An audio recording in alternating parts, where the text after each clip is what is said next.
what you're doing at the plate, right? So if you notice training aid-wise, he just moved from, and again, this is where different folks do different things.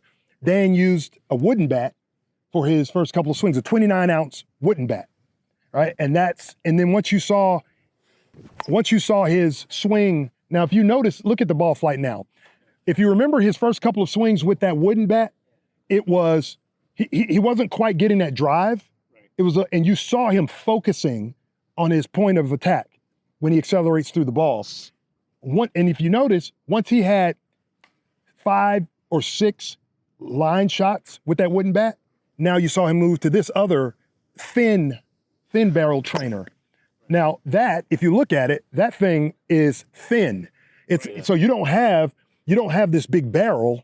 You don't have this big barrel where you can miss. You have to focus. You have to focus. But again, hand-eye coordination, and they'll get to a point to where I can pitch to Dan, and he'll still hit the ball with that off a live pitch, and still do what he wants to do. But that right there, I mean, if that's a bat, that ball is in the trees. If that's an actual bat, that's a well-struck ball with that training tool. But all of these things, if you're serious about your game being consistent at the plate and being a difficult out, these things are all part of it. And these are part of it for us, right? Different people do different things, but he and I, we approach the game from a training standpoint, right? Me being a prior military guy, being a law enforcement guy, I'm a firm believer in training. Right, training is what keeps you prepared. It went out with this. Yeah. So I have this saying: "Stay ready, so you don't have to get ready." Right. And what that just simply means is, if your mind and your skills are always tuned, then you're ready to go. Right? You're ready to go. And you can push yourself in these things, in these challenges. If you're distracting him when he's doing this, then what is he going to do when there's a crowd? That's why golfers are and the other team is talking the whole time. If you were to freeze frame some of the best players in the country, whether they be at the high level, whether they be at the higher level in senior ball, or they're at the higher level in Conference USSSA. If you freeze frame their contact, their head and eye are down on that ball almost every time. Think about this for a second. A knuckleball has an unpredictable flight pattern. So take your eye off the knuckleball. If it's coming, what do you think is going to happen? Yeah, it's not going to work. Because I'm struggling with it. Oftentimes we do what I call looking past the ball. So for instance, let's say you look over, man, the defense is giving me this whole right side. And next thing you know, the pitch is coming in and you're almost looking toward the right before you make contact with the ball to watch that ball go to the right. And you need to watch that contact, watch the mechanics, watch the contact, head down on the ball, and then drive it in the direction that you want to go. I guess that's what hitting off my tee. The mechanics of watching. Try looking to left field while you're swinging at the ball on the tee, and you're either not going to hit the ball, or if you do it 10 times, if you do it 10 times, you may hit the ball a good 3. Like you have to watch the bat hit the ball. When you try to look where the ball's going before you make contact, that's generally when you get in trouble. That is really a hard to. Yeah, that's generally when you get in trouble. I mean, the other thing that's nice about hitting off a tee is that, like, in the course of a game, it's so hectic. You don't really get quality time with your teammates. Like, I have a close friend in Baltimore, and we don't get to see each other that often because he's got a little girl now. And I'll see him on Tuesday, and we'll just hit off the tee, and we'll just talk, you know? Like, you get quality time with each other, just feeding the tee, just BSing. Like, practice is really fun. It's like playing softball, but more social with your close buddies, to be quite honest. So Dan and I, you know, our approach to the game and how we play the game is very similar. Philosophically, we have nuanced tweaks that are a little bit different. But Dan and I, for the first time, played together. Now we do this, we work and we train together, but we played together for the first time this week on Monday, a single game, went into extra innings. And that was an opportunity for us to see how we operated with other people in a dugout in a semi-competitive environment. Now it was a league, but it was a upper level league for where we were. Sorry, the flu. But something else, when we're talking, the reason we like to have conversations during these sort of training things is because it does make you focus. It makes you're thinking, you're talking, but you're also focusing on this. And believe it or not, it expands your lungs. It expands your lungs because you're sitting here talking, but you're not slacking off with your swings on the tee. Right. So now you're starting to build a bit more stamina. Interesting. Things that you probably don't even think about. Yeah. You know, when we were talking earlier and you guys were out there and I was hitting, let me tell you, I felt it. I felt it. I could feel myself, getting a little bit tired after however many swings it was off the tee while you were out there making web gym catches.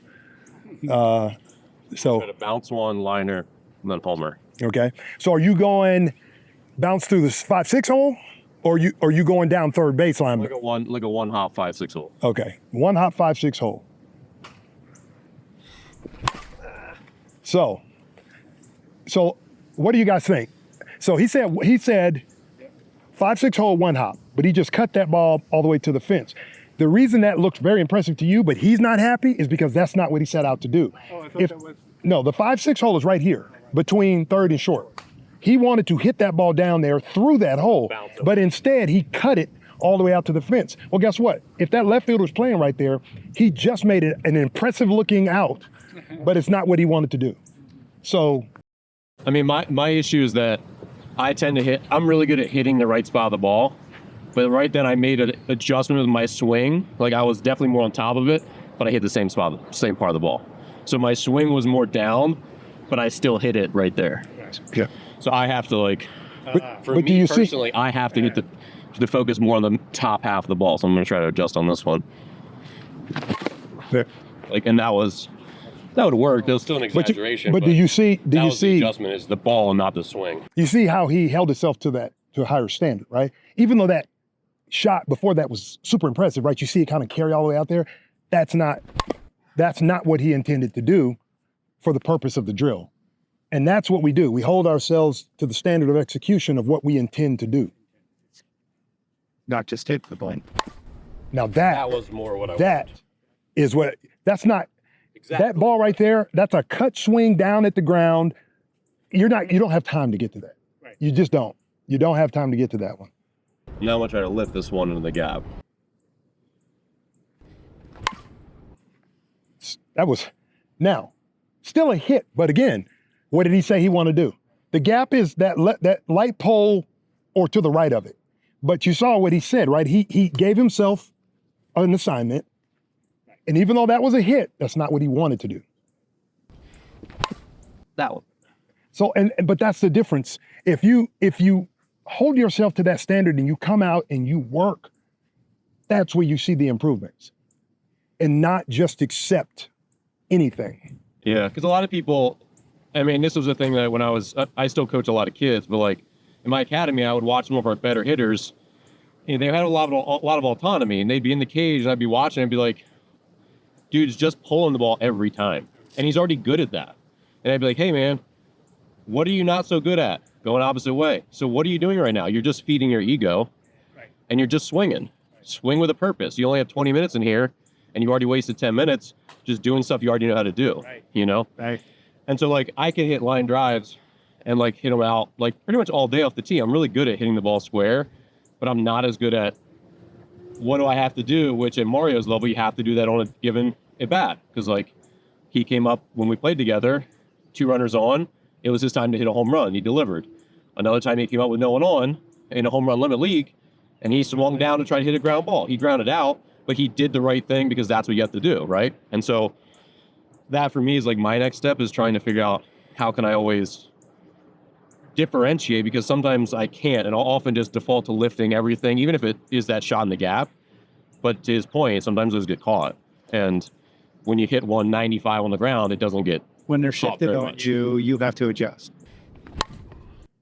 And even though I picture in my head. even though that was somewhere around the third baseman, you also have to reward yourself for some of the smaller victories, right? He didn't hit the 5-6 hole, but he got the sort of skip that he wanted. Now he just needs to shift it more this way, right? So you don't want to beat yourself up every time unless you just completely fail the objective. There was something to pull out of that good. You got to look for the positive too, right? Someone still had to make a play on that. Yeah. Now when I rolled over. Yep. Yeah.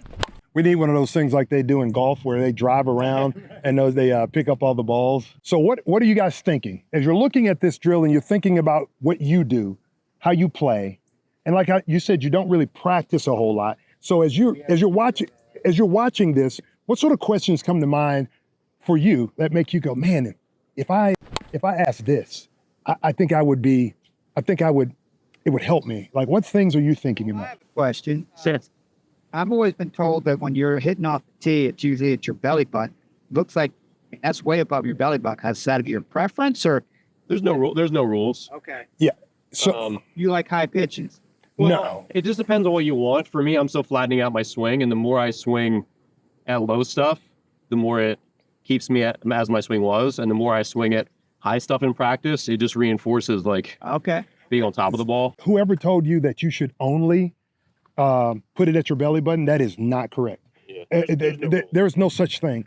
You put the tee based on the sort of pitch you want to work on hitting, right? Every pitch doesn't come in at your belly button, right? So right now, Dan is working on pitches that are coming in because with the 12-foot high arc, he's working on where he would stand to drive that ball.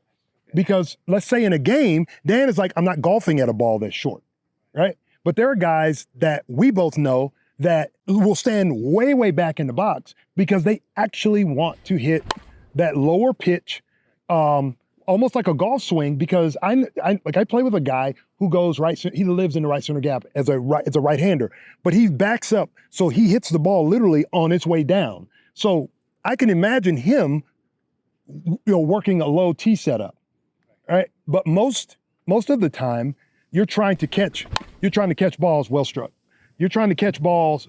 You're trying to catch balls that are from your chest to maybe your stomach, right? Somewhere in here, right? You're not trying to hack at balls over your head, and you're certainly not trying to dive at balls at your shoelaces.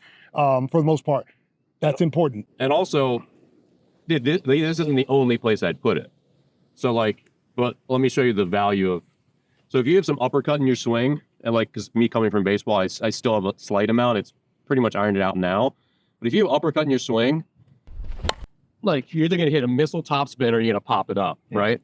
And so this drill, if you want to hit, basically this drill, the high tee drill, if you're going to hit a line drive with backspin, then you're going to have to change your swing to get on top of it, because any amount here and it's going to go up. So this just forces you to be like, okay, I'm going to exaggerate almost like I'm chopping wood. And even then, I hit the bottom half. But you see how he didn't get a bunch of loft on that? You know why? Because he still drove through that ball. And this field right now, it's a great situation because as we can all tell, the wind is blowing straight into our face. Right. So he is hitting that ball in the teeth of the wind. So any travel you get that way, you're focusing on hitting a line drive. Because if you get too much loft, it's going to push back. It's going to push back unless you just crush that ball so far out that it clears the fence and then kind of lofts back, but then stays out of. Well, yours got caught out. Yeah. But to your point, if I was just doing a tee session, I would vary it, right? So I work high, and now I actually like hitting pitches that are a little lower in the game. So my home run the other night was probably that location when I got it. But even then here, I'm still trying to be direct to the ball, but you just want to be resilient. And if I play slow pitch to hit, I'm not going to walk. I'll walk if it's horrible pitches. I'm not going to get myself out. But I have a pretty big range of stuff I'll hit, and I'll hit hard. And it includes that. It includes, this pitch. I'm not afraid because I can get barreled the ball, but everyone's different. But so in practice, you want to be resilient, and that means different tee heights, also different locations. We're only pulling it just for the sake of the cameras, but this is a pitch that is a different swing path, and you still want to be able to do the same things with this one. So like I went chopper, liner, home run earlier. Like, can I do the same thing with this one? So I'll try to hit this one. And this one's even harder to not bounce right into the ground because it's low, you know? My point. So like maybe you're really good at barrel control of higher stuff, but are you as good down there too? So it's still just trying to feel the dexterity. So that ball, do you see how low that ball was, but how he still cut that ball out there? Yeah. You're not catching that ball, not out there, because that ball is, while it's cut, it's too, unless you just, for some odd reason, start charging in on his swing, you're just not going to catch that ball, that other one that he hit. But this is what happens when you start focusing on striking the ball where you strike it. No matter where the pitch is, you're getting that cut, that line where people have to really think about, you know, because it's one thing to make a bad read. Thanks for coming. It's one thing to make a bad read on a high ball. Okay. Good to see you again. Right? High ball, you make a bad read, maybe you can readjust. But a line hit, if you make a bad, how many times have you seen someone take a line shot and jump and then go, oh no, and it's just past him, right? Because that read has to be right. That read has to be right.